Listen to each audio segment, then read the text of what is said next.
Welcome back to another episode of the Todd Durkin Impact Show. And I hope you are having a super fantastic day. I so appreciate you listening in today. If you could repeat the following words after me, just to simply shift the mindset right now. Extraordinary, fantastic, awesome, energia, love it. These are all words that are going to literally just shift the mindset into more positivity today, because let me tell you what, as we are rocking and rolling here in Q1 of 2023, so many good things are happening. I appreciate your feedback on the podcast with these last several episodes. Heck, ever since the start of 2023, y'all been giving me great feedback, sharing the episodes. We got record number of downloads and things like that. And I just want to say thank you for that. You know, as a parent, as a coach, and as a husband, and all that I do, one of the things that I believe is the most important role that I have out of all the different roles is parenting.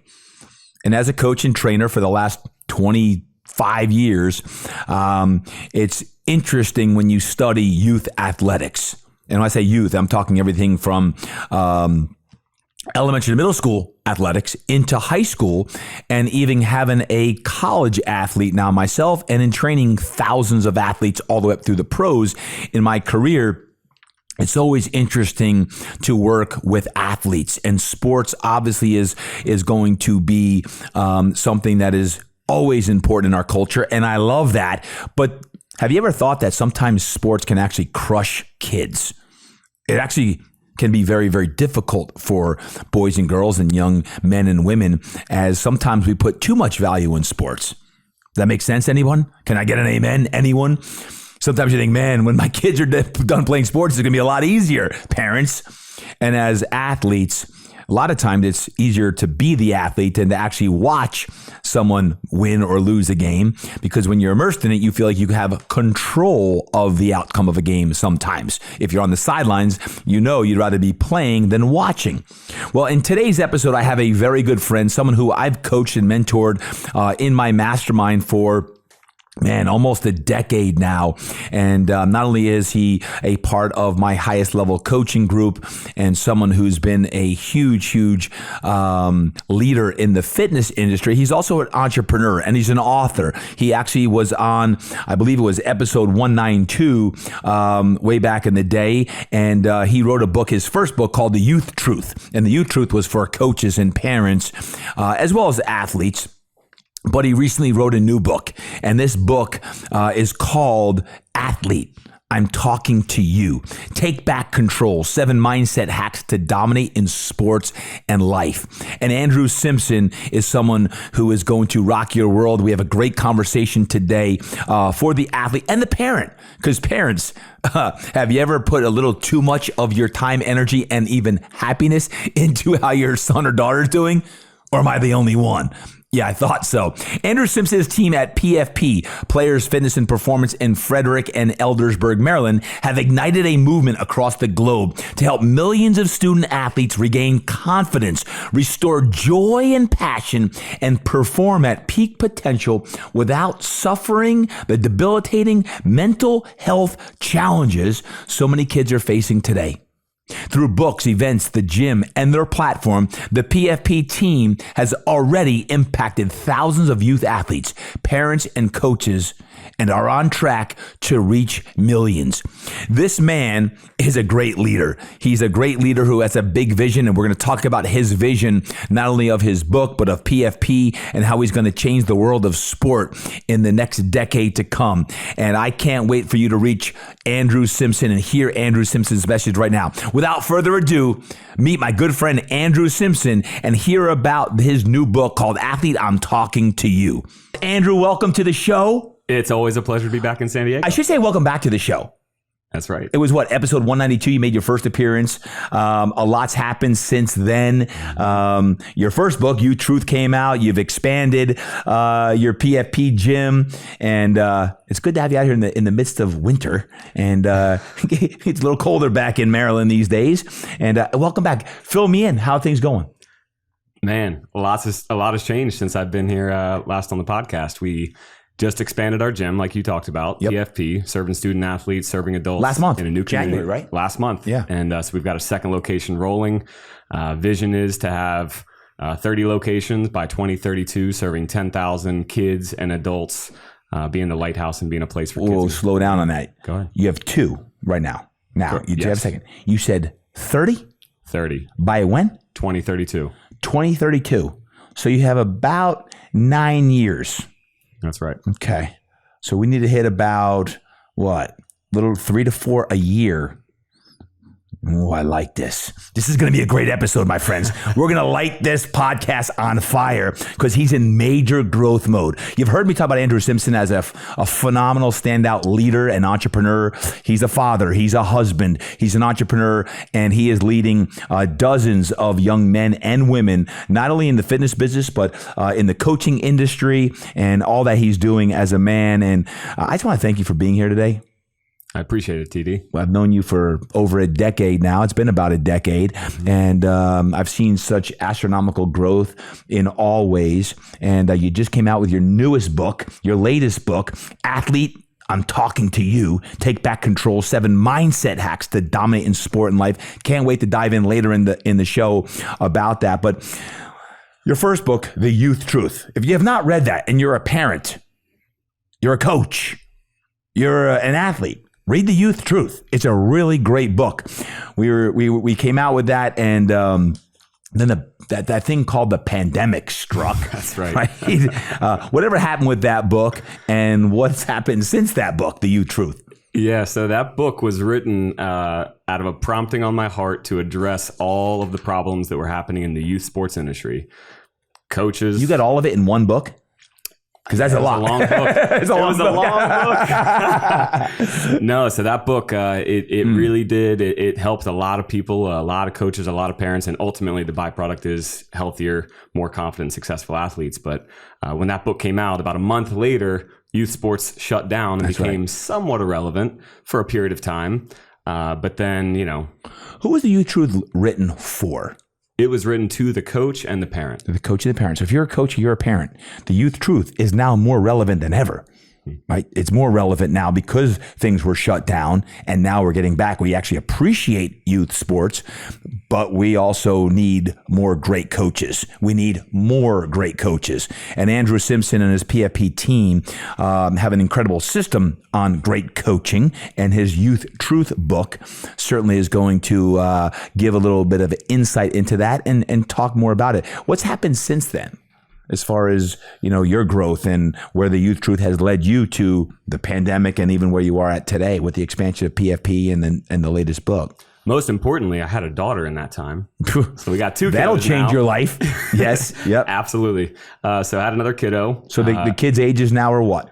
So Jack just turned 4 in January, and Juliana is 1. 4 and 1. So all you parents with young kids out there, why do you look so rested, Andrew?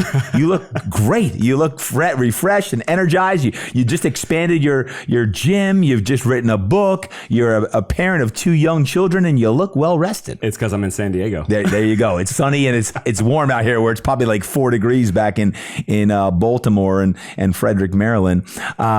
What's the best thing about being a parent, by the way? We talked about this at the retreat we had a while back. Yep. I think it's legacy. It's knowing that every day you get to speak truth. You get to fail a lot and learn a lot about yourself, but then you get to speak truth and life and see your kids not become exactly like you, but you get to see who they become as a result of how you parent them. So I think it's the idea of watching them grow and knowing that you had the most profound impact on their life. Yeah. Yeah, no, absolutely. Legacy and just getting started. I love how you're balancing all of this out. And I love seeing when you're spending time with Daniela and the kids, and that your family and your faith is always at the forefront as well. PFP grew during the pandemic. You took on an additional 16,000 square feet. Well, you moved into a 16,000 square foot facility. Why grow in the midst of that whole debacle, darkness that was the pandemic? So Truett Cathy, founder of Chick-fil-A, was on our mind big time during the pandemic because he slammed his fist down in a board meeting one time when all of his leadership and executives were talking about how we need to find ways to make more money and grow and grow and grow. And he slammed his fist down and he said, if we get better, our customers will demand that we get bigger. So the focus was on the root. The focus was on what are we doing to add value to these people. So over the pandemic, we just aimed to add more value to serve the kids and the adults where they needed it most. As a result, we were growing during the pandemic, so it was a no-brainer. And our team, our extraordinary PFP team, they inspired me to want to grow. They were like, no, Andrew, like, we got to go. Like, it's time to grow. I'm like, okay, let's go. Yep. So you grew your business. Then you just expanded here last month. And how big is that facility? So that one's a little over 5,000 square feet. Okay, so second facility is 5,000. Do you feel that's the model for you to get to 30 in the next 9 years, about 5,000 to 8,000 square feet? That's our idea. We'll see what God's plans are, but that's for the second one. That's what we're at. And I think it'll be a good fit. We don't want to go too small because we want to be able to have a big enough facility to serve as many kids and adults, athletes and adults in that area. And in one of your facilities, you're serving young athletes and adults as well? Correct. Okay. Yep. And how much of the youth do you serve? Is it 50% or is it 60%? Do you have a percentage of how many kids you're serving versus the adult population? It's about 60 to 65% youth athletes still. Okay. Yep. And then their parents come soon after. So between 9 and 3 is a lot of adults. Oh yeah. Yeah. Yep. Okay. Why'd you write a book? Pretty much at the same time you just expanded your business again. You write a book. Why? So last year, 2022, there was an uptick in suicides among college athletes. Yeah. Like we've never seen before. Yes. All over the headlines. Speak it. And we had a mental health counselor come to us, wanted to set up a meeting with us and actually prompted us and said, hey, we need to do something about this. And we think that you all are the ones to initiate a movement around this so that there's attention to it. So we ended up, the way we do at PFP, in 3 weeks, we organized an event at our facility, and we had over 200 high school. That's this year, 2000. Correct. 2000 will be 2023. Yep. We had over 200 high school, college athletes, coaches who came to our facility to learn how they could take back control. Because what happens if parents don't change and put pressure on their kids? What happens if our coaches don't change and become more love-powered coaches? Preach. What happens? And what happens if society doesn't change and continues to put sports on the pedestal as if it's the most important thing in life?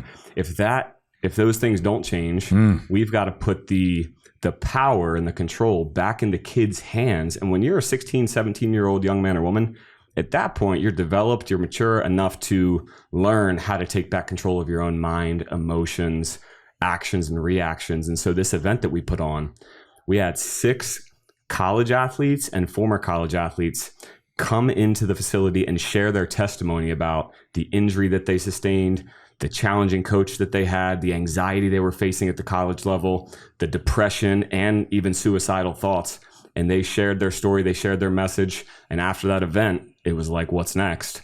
And I just knew I needed to turn it into a book. And we'll talk more about what that looks like and beyond. We need to go beyond that so we can equip and empower high school and college athletes to take back control of their mind, their emotions, their actions. So you think they've lost their mind? They lost their control many times. Well, I think so because they say the reason why I feel this way is because my coach. The reason why I have these thoughts is because my parents, the expectations they put on me. And I sympathize and I empathize with them, but then I say, okay, but how do we put that control back? So do you think this book is written for the athlete or the parent or the coach? I think it's all three. Okay. I think it's all three, but primarily who I'm talking to, based on the title, athlete, I'm talking to you. It's written to the athlete, and then coaches and parents, when they read it, they will gain a better understanding of what's going on in the minds and hearts of their children. Now, not only do you share your wisdom, which you've worked with thousands of athletes in your career now, you also have 6 accounts, 6 stories in the book. That's right. And those athletes who share their story and have gone on to incredible success, you would never know some of the things that are in their mind, the invisible illness that we sometimes talk about. Would you say that this book is written more for the athlete who is struggling or excelling?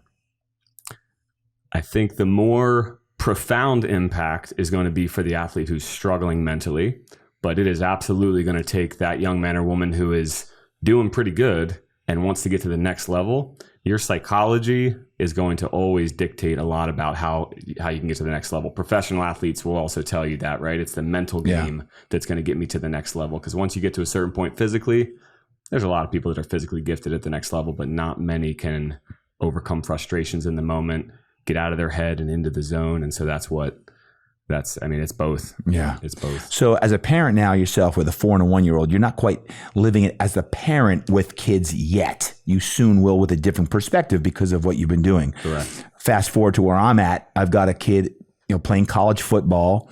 Got a kid who's about to graduate in a few months from high school as a senior, and I've got a freshman daughter. We're in the middle of it. We got 2 high school athletes and a college athlete. Now, I know a lot of their friends and colleagues, and I know the pressure they put on themselves, right? Why does this exist? You just said something earlier about suicide and mental illness and depression, and you share about this. What's the big picture? Why is this happening? Is it a byproduct of society today and how we do glorify athletes? Is it the parents who come in at the age of 9 and 10 and say, hey, TD, hey, Andrew, my kid is special. He can swing the baseball bat like none other, or the lacrosse stick, or, the whatever it may be. You hear it all the time. Or is it the kid who wants to be great, but maybe doesn't have the genetic code or the work ethic, but wants to have the riches, but doesn't have the actual desire and sacrifice and discipline that's necessary? What is it? Why? So your question is, why do some kids get to the point of wanting to take their own life potentially, or just going down a path of anxiety? Yeah, let's not even go down. Let's forget suicide for a second. That's the far end. Just, I think you just said it. The angst, the anxiety that these kids feel, the pressure they feel. I mean, this is the $1 million question that we're discussing here, and it's one that every parent listening in right now is certainly interested in going deeper in. But sports, and I love sports. You love sports. Many of us listening in love sport, but it's also it's very interesting if you look at the whole big picture and how the business of sport has in some ways corrupted the way our kids even look at high school sports, which should be the best time of your life. Yeah. So to answer your question, I think it's 7 things. 7 mindset hacks in the book. I think it's 7 things that make up the reason why we've got to this place. But at the core of it, I think the cornerstone mindset hack is chapter 10. It's chapter 10. Where do they place their self-worth and their value? Where do they draw value from? If I were to go to a local band and ask them if I could sing in their band, I don't even think I could pay them enough money to let me just sing at one of their practices, because I'm that bad of a singer. I'm that bad of a singer. And in that moment, they get to determine my value as a singer. And I think that's fair. I think that it's fair that a coach determines a young man or woman's value as an athlete. As an athlete, that's fair, right? And maybe you don't agree with your coach, in which case you can choose to move to a different team. But that is not the same as your value as a person, as a human being, right? And teaching these kids how to separate what is your value in a role as a student, right? Because your value as a student is determined by your grades. Your teacher gets to determine your value as a student. But is it all about being a great student in your life, or is it being about being a great human being? And so that's at the core, I think, is helping them to understand that. And maybe even one layer deeper is we haven't taken the time to really go deep and educate young men and women around these principles of life enough, because it's all about the sport. It's all about bigger, faster, stronger. It's all about the grades. And that's where I think we're missing the mark. So I think it's 7 things, but at the core of it, if I were to pick one out, I think it's that one. Where are you picking your Does the book help the athlete with their self-worth? How to discover their self-worth? It absolutely does. The stories, I'm telling you, the stories are more valuable than anything I even put on paper, because the stories of these young men and women real stories who went through it, they're going to relate to them a lot more. But then I would say the second most important part is there's a workbook that goes along with it, because the kids got to do the work. There are reflection questions after you read these stories and after you read the content. There's reflection questions that you got to go through if you want to really discover who you are and who you're meant to be. Do you believe if someone believes they have a good self-worth and good value and they're not struggling, do those questions serve them in an equal valuable standpoint as those who may be struggling? So if someone's, quote, got it right now and they're doing good, would it still be a good idea for them to do the questions? My question back would be, how frequently do you feel like, and how quickly can you get off track when you go out into the world, right? And the world's crazy. There's a lot of stuff going on in the world today. Like, how quickly will it throw you off track and influence your thoughts? Yep. I mean, I could go back and do those questions 3, 4, 5 times a year and get something new out of them. So yeah, I think that everybody needs to do that kind of work. One of the chapters is take back control. Take back control. And what does that mean, to take back control? So when you it's kind of we're ultimately not in control, right? I mean, God's in control, but we've got certain things that we are in control over. And so one of the chapters, and I know we're going to get here, but take back control is the theme of the book. One of the chapters is take back control of what adversity means to you. Take back control about what adversity means to you. And I'll quickly just share an important highlight of that. We had five college athletes. Have you ever had a college athlete that came back, or a professional athlete that came back from their season that you're working with, and they walked in the doors and you're like, wow, what happened to you? Like, you just got wrecked this past season, didn't you? Have you ever had that happen? More than once. And yeah, so we had these 5 female college athletes walk back into our doors from a season I won't name the school, but they had a really, really tough season. 3 of these girls were just coming off their freshman year. 2 of them were coming off their sophomore year, and they just looked distraught. So my first instinct as a coach is, we're not working out today, that's for sure. So I took them back into a little conference room. We sat down. I said, girls, what happened this year? You don't look great. And immediately the tears start flowing. I mean, they all start crying. They all start sharing, Andrew, coach was so awful.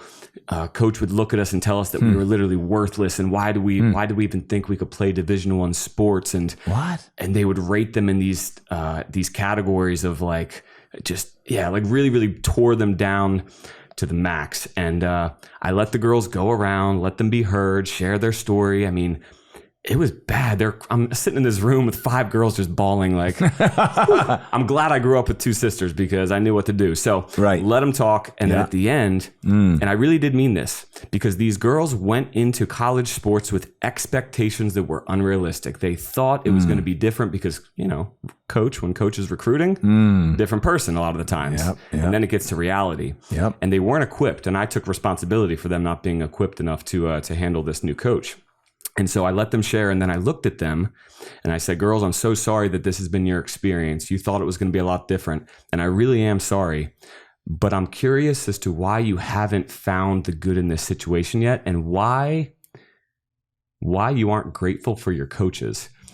And that's when couple of them looked confused. Couple of them looked like they wanted to hit me. Yeah. And the one said, Andrew, I thought did you not just hear what we shared with you? Yep. Grateful for our coach, maybe hateful, but definitely not grateful. And grateful, not hateful. Right. And I said, it's because of your coach and how awful that coach was towards you that you have the opportunity to not let that happen to another girl on the team. It's because of the way that coach was towards you that you have the opportunity to become a more mature, more confident, more successful person. It's because of that coach that you've now got this gift that you can give others. And I went on and on sharing all these different perspectives on why they actually should be genuinely grateful, because we know after we go through an adversity, we look back and we're like, I became better through that. It was rough, but I became better, not bitter. And so I looked at them, I said, yeah, I really do. I'm really curious as to why you can't choose to be grateful for that coach, which is a challenge. And I get it. And I get why you should be resentful towards coach. And and you can do that. And TD, this might be the most important part about take back control. I said, you're allowed to express your frustrations. And maybe when you're even talking to your parents or your friends outside, they might encourage you to continue to blame and to point the finger. And you're allowed to do that. But sometimes what you're allowed to do isn't always helpful, is it? And it won't allow you to move forward. And we had this discussion. And here's what happened the next season.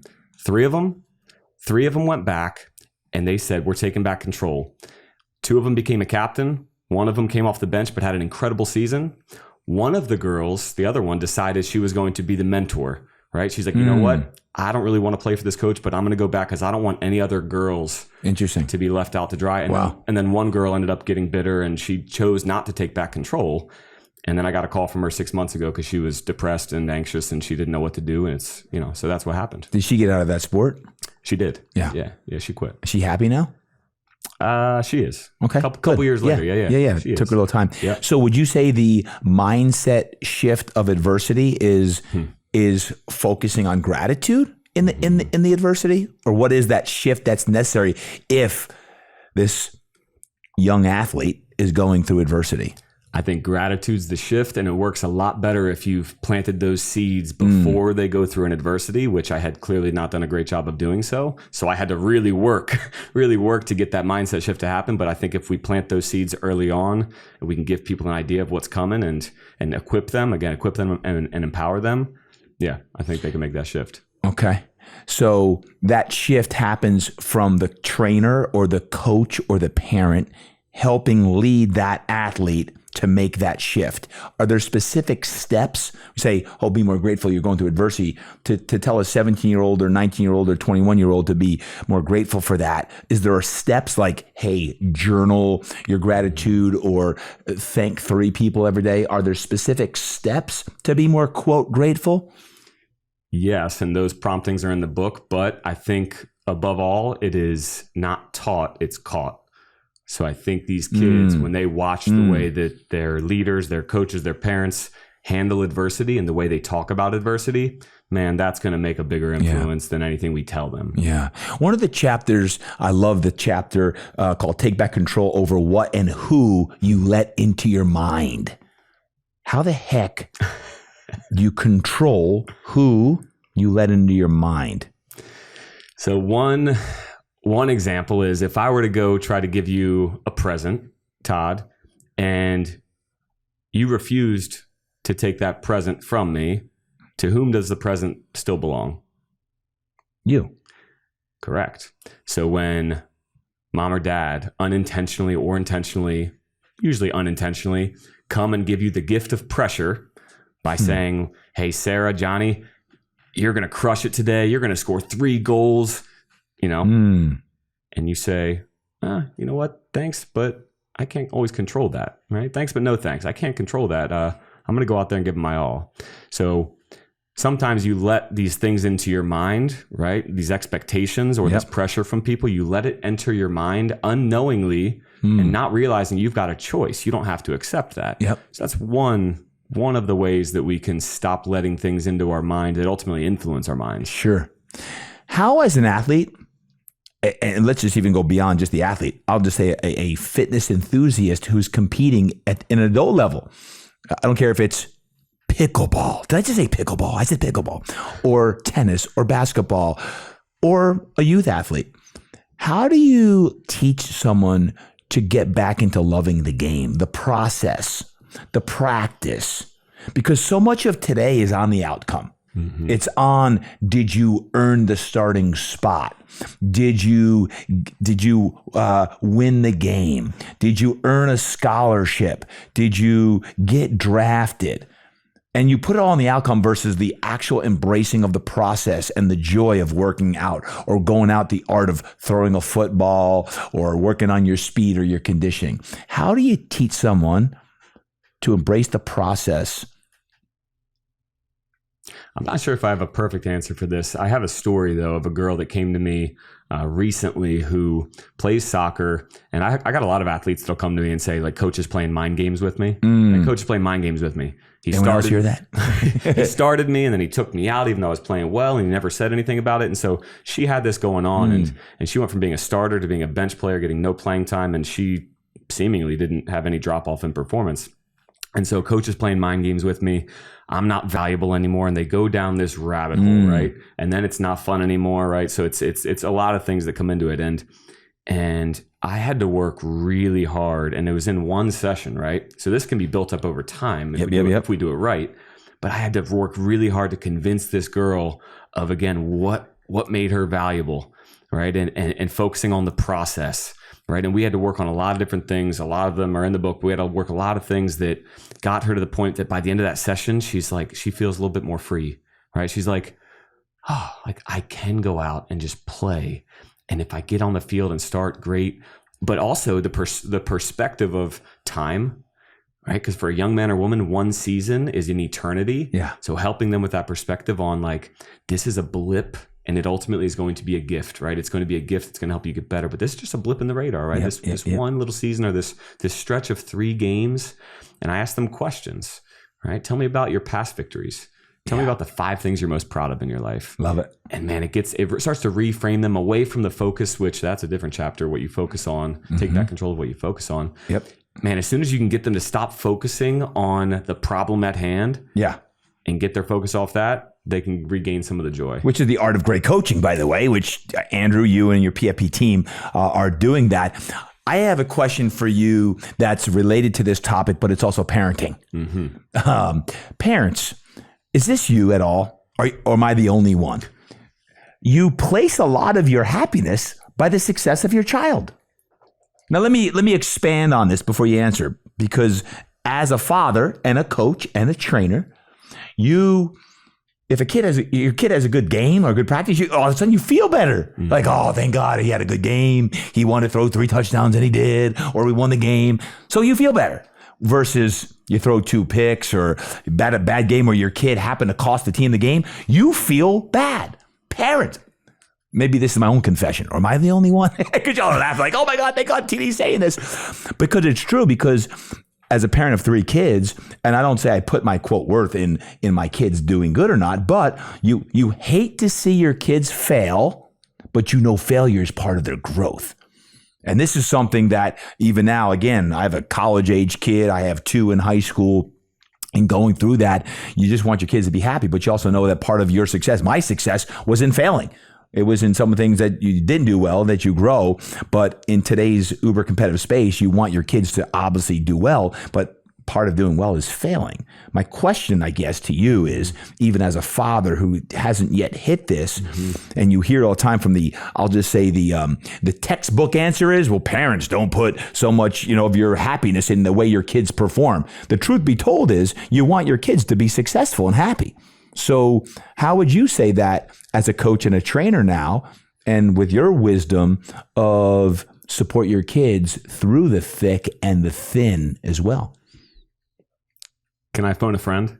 No, I'm just kidding. yeah, phone me. but it's truly, truly, and this is just real talk, because I talk to a lot of other parents with college age student athletes, as well as high school student athletes, that if their kid's not good, but wants to be good, it kills them. Yeah. It kills them, because you want your kid to be good. You don't want to be last. You don't want to get picked on or feel bad about themselves because they're not the all-star, all-conference player that they dream of being, or they don't get that D1 FBS scholarship that they believe they should, but don't. Any of the things that could come out.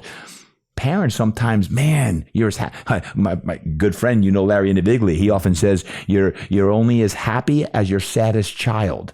You're only as happy as your saddest child. In today's culture, we put a lot of faith and happiness in sport. And if your kid's failing, all of a sudden you're like, man, and why do we do that? It's ridiculous that we put so much of that in there. I know I'm going deep and I'm getting philosophical, but I'm in the wheelhouse right now with 3 kids in high school and college. So I love sports. So what I'm about to say is by no knock on sports, right? My whole business is based around training youth athletes. Yes. I love sports. But sometimes we need the perspective shift of a bunch of guys or girls running around trying to steal a ball from each other isn't as big as we make it out to be sometimes. True. Unless your whole income and life is based around being successful at sports, which is for a very, very small percentage of the world, right? So I always have that fun little perspective shift of what sports are. They're a game at the end of the day for most of us. And so that helps a little bit. But I think this goes back to as a, if you feel like eating a whole bucket of ice cream, it doesn't mean you should go do it, right? Yep. If you're feeling torn up on the inside because your kid missed a shot or whatever happened, you don't go and let your kid feel that. Yeah. Right. That's not being authentic. That's being unwise, because they're going to immediately start to be even more anxious about it and more torn up about it. And that's right. Right. So we got to like pause before we let our emotions come out. If what we're feeling is really intense and we're really feeling messed up about our kids, not making it to the next level or what it is.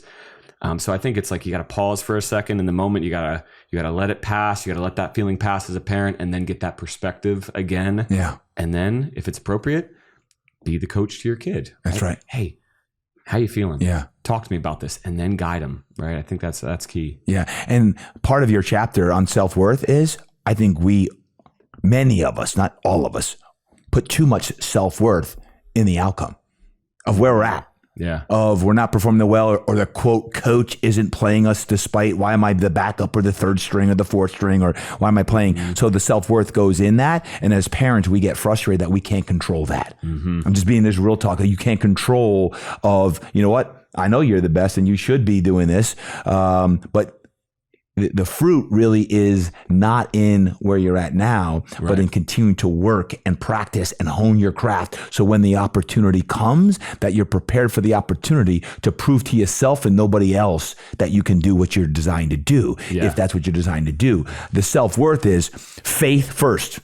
Because this is dad talking now, this is dad, is faith first, is first put your faith in God, and anything else is just gravy train. This is all a game. So that if you're struggling, is faith first, family, all of these things are with family. So faith, family, and then maybe your sport, school, of course, and then the sport. But a lot of times sport gets all the way to the top, and that sets us up for failure as well. So I'm just talking as a parent here, that I understand in many conversations with parents who have kids playing at the high school level, the youth level, and even college. And even though 1% of all high school athletes go on to play college, on that, the pressure gets high. I've got two very practical things, one that'll really help the parent and one that'll really help the athlete. Chapter 7, I think it is, Mindset Hack 5. Yep. Take back control over how you measure progress. Love it. The way the world measures progress is very different. So I've got this little exercise I take them through, which is you should always measure your progress from how far you've come, which makes total sense to everybody, not how far you still fall short. I wrote this chapter out of my own personal struggles with, if I have like a 6 month, 6 week, 6-day bad stretch of performance in what I do, sometimes I can get that perspective of like, it's the end of the world and this has been going on for a long time, right? Which is not true. It's never true. So first off, a couple practical things for an athlete.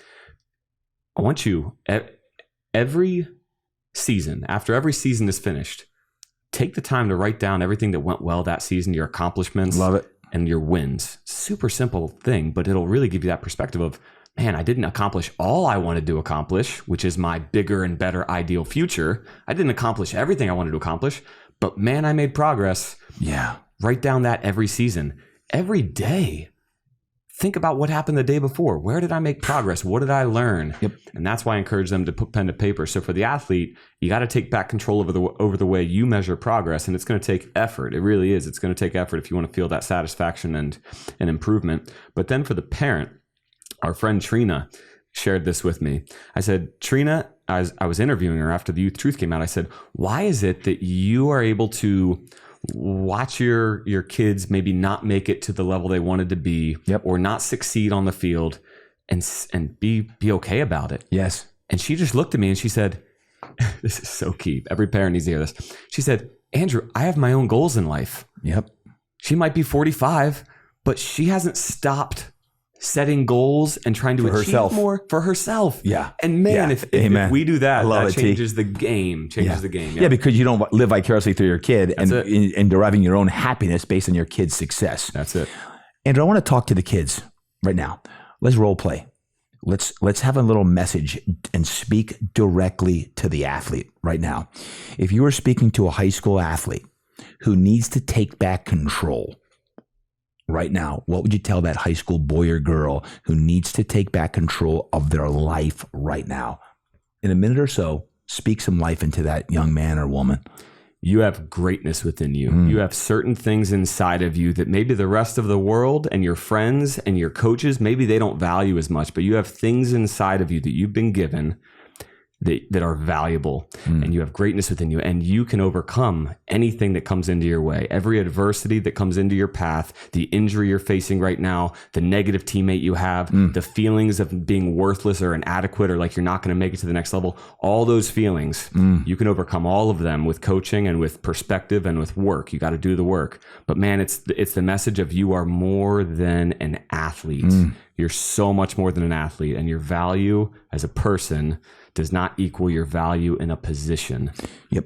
Young man or woman, listen up, get your eyes up right now. I don't want you down. I don't want your head down. I want you lifted up. If it's going to be, it's up to me. Take back control right now is you making sure that you invest in yourself. No one else. It's not the coach's fault. It's not the referee's fault. It ain't your parents' fault. Right now, I want you to get back in the weight room and I want you to lift. I want you to get out there and go for a run for yourself, not for your teammates. I want you to get back into working hard and remembering not only why you do what you do, but what you do. You're a student. You're a son or daughter of God. You're someone who goes out there to enjoy. So get the JOY back in the game, the joy back in the game. Go out there and celebrate your teammates. And let me ask you a question. Are you a leader on your team? Even if you're not playing, are you a leader? Are you doing things right? We talk about integrity. Are you doing things the right way? Good. Celebrate doing things the right way. Maybe you're not the strongest. Maybe you're not the fastest. Maybe you're not the best on your team. But guess what? You are a leader on the team. And if you can change the energy of your team, then you are a success. So continue to dream big. I want you to dream big. But if you're failing right now, congratulations. It's part of life. Guess what? It's going to be part of your success someday as well. Keep going. Keep going. Have the conversation with the coach that you need to have. Thank your parents for every single day cooking you meals when you get home. Right? But I'm serious. Thank your mom and dad for cooking meals, doing the laundry, all the things that they do so you can actually play the game at your high school. Go out there and have some fun. And remember, when you're down and when you're blue and you're feeling sorry for yourself, go out there for a little walk or run yourself and remind yourself of who you are. Because every great man, every great woman who's successful today, they all have a story of when there was a setback. And that setback is nothing more than a setup for your comeback. So continue to drive deep in all that you do. TD, I just want to finish with one story. Had a girl named Rachel, Division I softball, playing at the highest level. Goes into her freshman year, and all of a sudden, she ain't the best anymore. Yep. And the feelings of inadequacy, will I be enough? Will everyone in my past look at me like I failed? Yep. What if I don't get to that next level? And she's having all these feelings. She's on the field. She's not playing at the level she wants to play at. She's not getting a starting spot. Her and I had a conversation. And the one key takeaway that allowed her to go out and become a 2-time player of the week, hit 2 grand slams, become an honorable mention as a freshman, had a huge year. The one perspective shift she needed was make your mess your message and focus on serving other people and helping your team. The more you focus on yourself and getting yours and pointing the finger at you and say, how can I get mine? Yep. It won't work and it won't bring you satisfaction. We get satisfaction and fulfillment when we leverage our best in the service of others. And so what she did was she started showing up at practice, and there were some younger girls on the team who weren't nearly as far along as she was. And she said, I'm going to take these girls under my wing. I'm going to help them. I'm going to stop focused on myself so much. She still worked in the weight room. She still got after it, but the focus was on her team and how can I contribute? It changed everything, not because of that specific instance, but because of what it did for her. It took a weight off her shoulders. She played lighter, less overthinking, and she dominated. So that would be my closing remark for any athlete struggling. We just talked to the athlete in the high school level. You thought I was done, but I'm not. I want to talk to the college athlete now. Okay. Because you just gave a great example. There are probably college athletes, and you mentioned earlier in the show, there have been 5 suicides last year alone. Kids are battling. They don't know. The parents don't know. The coaches don't know many times of this. Yo, athlete, I'm talking to you, college athlete. Andrew Simpson, whether someone's achieving great success right now or they're struggling right now, but no one knows. Yo, athlete, I'm talking to you. What would you say to the college athlete right now to take back control of your life? Sometimes taking back control means going and asking for help. Go ask for help. Go talk to somebody, because Courtney, whose story is in the book, she played Division I at the highest level, committed as a freshman to play at the Division I level. When she got there, man, she got an injury. Things were tough. Coaches were tough. And at the end of the day, for her, what was right for her, the act of courage that she needed to take, which isn't the path for everybody, but the act of courage she needed to take to preserve her life and to find the next step in her life, which she's doing great now, she needed to walk away from the game. Yeah. And the thoughts that she had and the feelings she had of what are people gonna think? My coaches from high school, the people back home, my parents. If I give up this game that my parents invested umpteen thousands of dollars into over the past 20 years of my life, if I give up this game, what will they think of me? And she worked through that because she didn't keep it in her head. She talked to people about it. She got it out of her head onto paper and to others. Yeah. Yeah. And she walked away from the game in courage. Yeah. And it's the best thing she's ever done because she put a story into this book that's going to change the lives of a lot of people. And I look at her as a courageous leader now. Athlete, I'm talking to you. I want to remind you of something, college athlete. You already are successful. You already are beautiful. Right. You already done so much. Be proud of yourself. Stop beating yourself up so much right now of what you're not doing, what the coach is saying or not saying. Stop putting your self-worth in somebody else, as Andrew Simpson shared in his book. Is your self-worth and what you are and who you are is the fact right now that you're in a great situation. Right now, I want you to think about your choices you're making every single day. You're beating yourself up, telling yourself you're not good enough. What's happened to me? I don't know if I belong on this team. I don't know if I belong in this school, this university, whatever. Right now, when I say get your mind right, get your mind right, get your mind right, I want you to get your mind right. I want you to get your mind right. I want you to think of and remind yourself of who you are, where you come from, and how strong you are. Do you hear me? Athlete, I'm talking to you. I'm talking to you. Yes, you. I want you to remind yourself of the greatness that's inside of you right now. Can you revisit back to your best habits? What are the choices you're making? Are you drinking too much, smoking, doping, whatever it is? This is real talk right now. Athlete, I'm talking to you. The choices you make every day are setting you up for success. Sport is a small smidgen of your life. And you're putting all this emphasis at this big, massive thing. And you think, man, if I just do great, it's going to get me to the Olympics or get me the pros. Stop. Just keep working your butt off. That's right. Keep working your butt off and being a great man or woman. Keep leading. Go serve in your organizations around campus. Connect with people outside of your sport and outside of athletics. Go to the other youth organizations, church organizations. Get involved with serving your community at your school. Athlete, I'm talking to you right now. Who are you surrounding yourself with? If there are people who are bringing you down, you're making choices, the wrong choices, clean it up today. And when Andrew Simpson talks about gratitude, get out your journal. You don't have a journal. Okay, get out your notebook that you're using for class and doodle in the back of who you're grateful for. Because I know your mom and dad love you. I know there's coaches who love you. Maybe they're former high school teachers or coaches or administrators or mentors that love you. There's your trainers who love you. Stay in gratitude. And if nothing else, as Coach Simpson just said, then reach out to me. Reach out to Coach Simpson. Get this book and read. But there's always an answer. And I'll tell you the one answer you never want to rely on is giving up. You never give up. Do not ever give up in life. You may give up a sport. That's okay someday. You're going to give that up. But let me tell you, in what you're going through, whether it's a lot of rainbows and sunshines right now, that's cool. But there's going to be a day when you're going to have a little gray day. It's going to be a little adversity fighting you, staring you smack dead in the face. Athlete, I'm talking to you. Keep your eyes up and rise up. I love you, athlete. I do. As a man, as a father, remember to keep your eyes up. You got two coaches in this room right now speaking life into you. It's not an option ever to give up. Do you hear me? Don't ever give up. Remember who you are, where you come from, and why you exist. Andrew Simpson, I want to say thank you. I want to say thank you for speaking life into these athletes through this book. Athlete, I'm talking to you. Take back control. 7 mindset hacks to dominate in sports and life. Life. Pick up the book. Get the book. It's got all the hacks, all the things that you need. And you just got to recalibrate, reset, reignite your own life on that. And Andrew, I want to say thank you for writing the book. I believe that this whole movement you've been on since the Youth Truth, starting with the kids, is a movement of we're going to need more and more of it coming out of the pandemic that wrecked a lot of kids. A lot of people listening in, parents right now, you can attest, I get it. Everything from recruiting to sports being shut down. And we realize, guys, sports is a big part of our culture. And it could be a really good thing. It is a metaphor for life. And there's a lot of great things that come out of it. Hard work, sacrifice, discipline, competition.